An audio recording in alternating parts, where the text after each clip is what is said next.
Isang magandang maulan na umaga po sa ating lahat, guys. Ayan. Isang magandang maulan na umaga po sa ating lahat, guys. Ayan. Maganda po ang panahon ngayon at malamig. So, ang naisip ko pong iluto ay arroz caldo with tokwat baboy, guys. So, guys, watch this kung paano magluto ng arroz caldo with tokwat baboy, guys.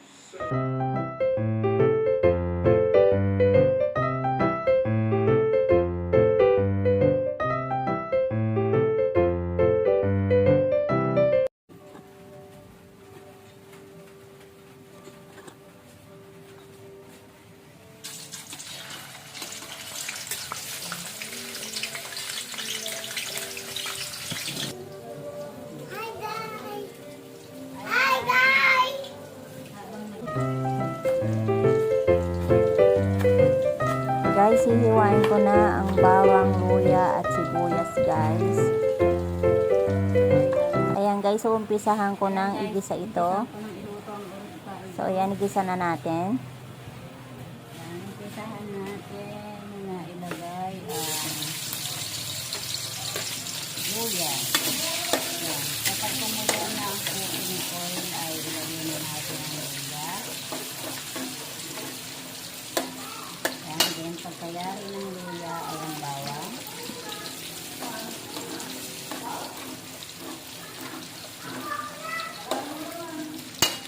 Yan, pagkayari naman ng bawang ay sibuyas.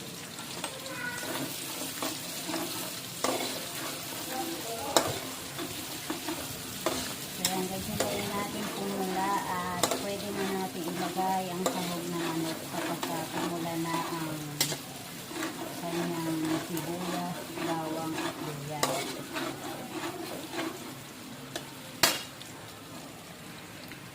So, ayan, guys, mapula na ang luya, sibuyas at bawang. Ilagay na natin ang sahog na manok.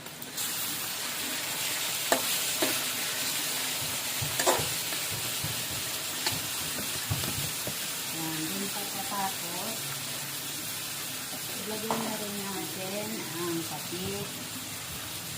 Yan. Then, guys, isasangkot sa muna natin ito.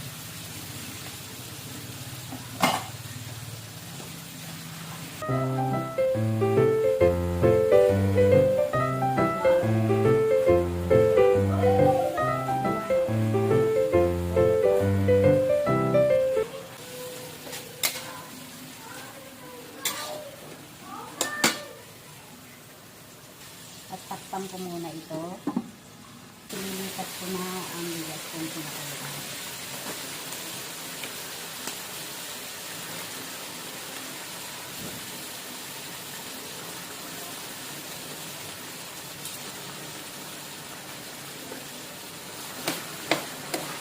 Habang nililipat ay halo-haloin.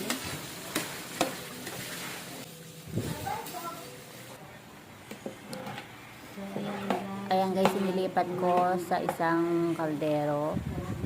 So ayan, lagyan ko na rin ito ng paminta o pepper. Then pagkayari ng paminta ay lagyan ko naman ito ng syempre ang pangpalasa, guys. Ayan, lagyan ko na ng pangpalasa.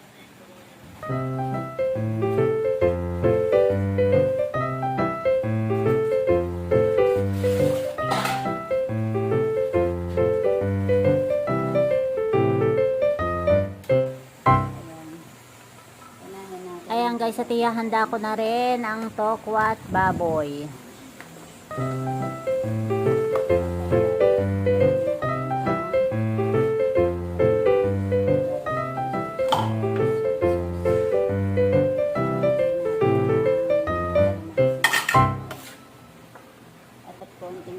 So, ayan, lagyan ko na ito ng pepper, ang ating tokwat baboy. So, syempre, lagyan ko na rin ito ng pangpalasa. At syempre, halo-haloin naman natin ito, guys. Ito, halo-haloin dito. Guys, ayan, naluto na ang arroz caldo with tokwat baboy, guys. So, guys, try nyo din magluto, lalong-lalo na ngayon at rainy season. Ayan, at tiyak mabubusog ang inyong pamilya, lalo na ang inyong mga chikiting. So, ayan guys, thank you so much. Thanks for watching guys.